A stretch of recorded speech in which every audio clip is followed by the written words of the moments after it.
مسلمانوں بتاؤ، ایک بزرگ فرماتے ہیں، ذرا غور سے سننا، ایک بزرگ فرماتے ہیں کہ ایک کفن چور نے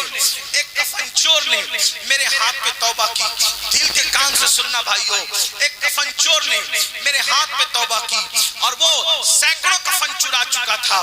میں نے اس سے پوچھا، اے اللہ کے بندے، تو لوگوں کے کفن چراتا رہا، اب تو نے توبہ کر لی ہے، یہ بتا، میں تجھ سے پوچھنا چاہتا ہوں کہ کتنی قبروں میں تو نے مسلمانوں کے چہرے قبلے کی طرف دیکھیں؟ توجہ سے سننا، کچھ یاد رہے نہ رہے، یہ بات یاد کرنے میں اپنی گفتگو پوری کرتا ہوں، توجہ فرمائیں۔ وہ بزرگ فرماتے ہیں جن کے ہاتھ میں کفن چور نے توبہ کی تھی کہ بیٹا بتا، جب تو لوگوں کے کفن چراتا تھا تو کتنے لوگوں کے چہرے تو نے کعبے کی طرف دیکھے اور کتنے لوگوں کے چہرے تو نے قبر میں کعبے سے پھرے ہوئے دیکھے؟ مسلمانوں، بہت بڑی بڑی باتیں ہم کر چکے، ہم جنتی، ہم یہ، ہم وہ، بڑی معذرت کے ساتھ اللہ کے فیصلے ہماری مرضی کے مطابق نہیں ہوں گے، اللہ کے فیصلے اللہ کی مرضی کے مطابق ہوں گے۔ اللہ کے بندوں، اس اللہ کی خفیہ تدبیر سے کیوں نہیں ڈرتے جو نبی کے بیٹے کو بھی جہنم میں ڈال رہا ہے؟ حضرت نوح کا بیٹا جہنم میں ڈالا جائے گا، کیوں نہیں ڈرتے اللہ سے؟ حضرت لوط علیہ السلام کی ایک بیوی جہنم میں ڈالی جائے گی، کیوں نہیں ڈرتے اللہ سے؟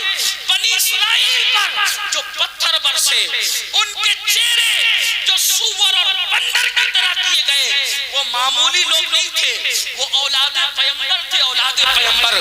قرآن پڑھ کے کیوں نہیں ڈرتے اللہ سے؟ جب اللہ نبی کی اولادوں کے منہ جرائم کی وجہ سے راتوں رات سور اور بندر کی طرح کر سکتا ہے، تو اپنی کیا اوقات ہے؟ شراب پینے والوں، نشے کی دوائیں ہاتھ میں لینے سے پہلے تمہارے ہاتھ کیوں نہیں کانپتے؟ یہ سوچ کر کہ اگر وہ بنی اسرائیل کو سور اور بندر کی شکل دے سکتا ہے تو میرا کیا حال ہوگا؟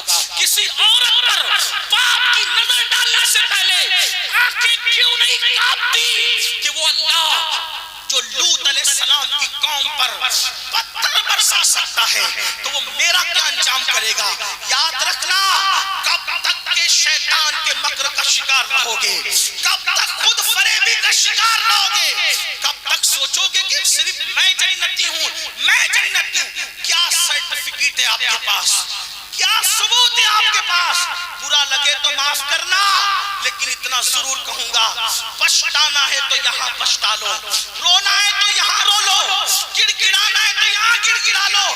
تمہیں نہیں پتا وہ ام المومنین سیدہ عائشہ صدیقہ جس کے بستر پہ قرآن نازل ہوتا ہے، وہ اللہ کے خوف سے روتی ہے تو دوپٹہ نچوڑنا پڑتا ہے، وہ اللہ کے خوف سے روتی ہے تو دوپٹہ نچوڑنا پڑتا ہے۔ ہمیں کب ہوش آئے گا؟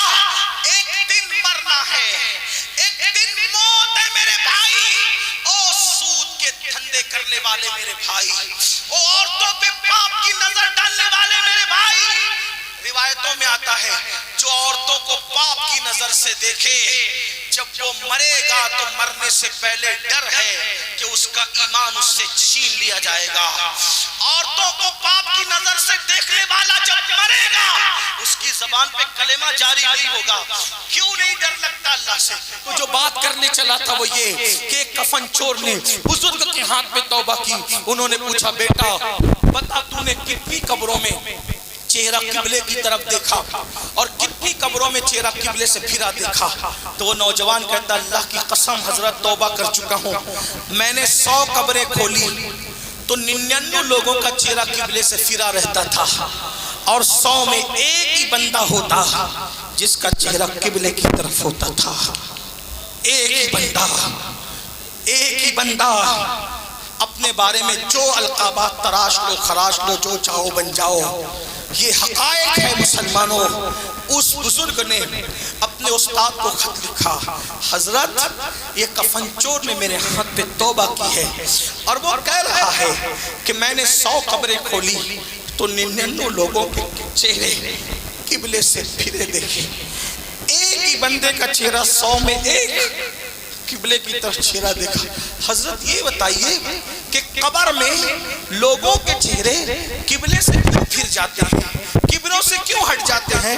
تو وہ ان کے استاد جواب دیتے ہیں, بیٹا جو دنیا میں, سن لے, جو دنیا میں اگر اپنی آخرت سے محبت ہے تو سن لے, سب کچھ دنیا نہیں ہے. وہ بزرگ فرماتے بیٹا جو دنیا میں رسول اللہ کی سنتوں سے منہ پھیر لیتے ہیں, بیٹا جو دنیا میں رسول اللہ کی سنتوں سے منہ پھیر لیتے ہیں, جب ان کو قبر میں رکھا جاتا ہے تو اللہ ان کے منہ قبلے سے پھیر دیتا ہے.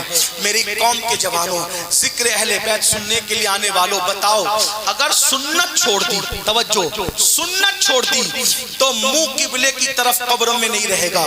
اگر سنتیں چھوڑ دی تو منہ قبر میں قبلے کی طرف نہیں رہے گا. ہم نے تو فرائض بھی چھوڑ دیے, ہم نے تو واجبات بھی چھوڑ دیے, قبر میں ہمارا حال کیا ہوگا؟